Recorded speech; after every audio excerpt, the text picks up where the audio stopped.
Hello Bladers! When was the last time you've checked your fuel tank? How about your fuel line? Did you know it is one of the most neglected maintenance responsibilities by car owners?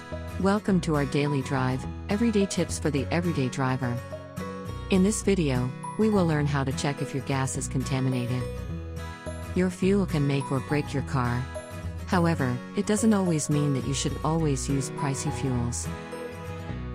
Many people tend to think that the term contaminated gas means nasty chemicals. And while it might be true, oftentimes, it really comes from a basic, harmless source: water. What we are saying is that you should at least have gas that isn't contaminated with water. This is because it could lead to a whole set of issues and problems that you could have avoided in the first place. If you don't know how to check if your gas is contaminated, then you're in luck because we have compiled a list for you. Number 1. Idling and starting issues. A car on idle has surging issues can be caused by contaminated gas. Also, if your car won't turn on, one of the things you need to check is your fuel. If your car is on idle and you notice it sputtering, surging, or even stalling out, then it's possible that your car has contaminated fuel. Number 2. Acceleration problems. If you hear coughing or sputtering sounds, or if it might have jerky movements, then chances are your gas is contaminated with water. Your car might start normally, but you might notice a problem when pressing down on the accelerator. Number 3. Rusty fuel tank. If water has mixed with your gas, they'll usually settle at the bottom. And when you're running low on gas already, it's what your car will use. The continued happening of this occurrence can lead to a rusty fuel tank, so better be on the lookout for that. Number 4. Car is dead. Water might get on the piston top, thereby preventing you from cranking the motors and starting it.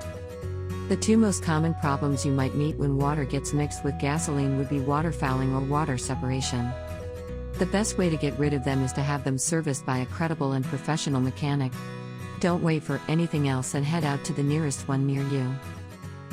Doing it yourself might be decent if you really know what you're doing, but the greatest choice you can take here is to leave it in the hands of specialists.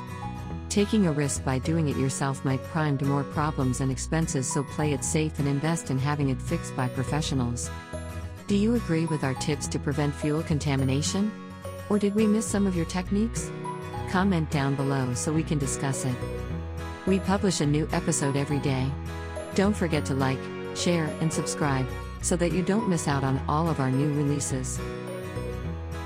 For more driving and car care tips, visit us at www.Blade.PH. Blade Auto Center, it's Blade, it's better.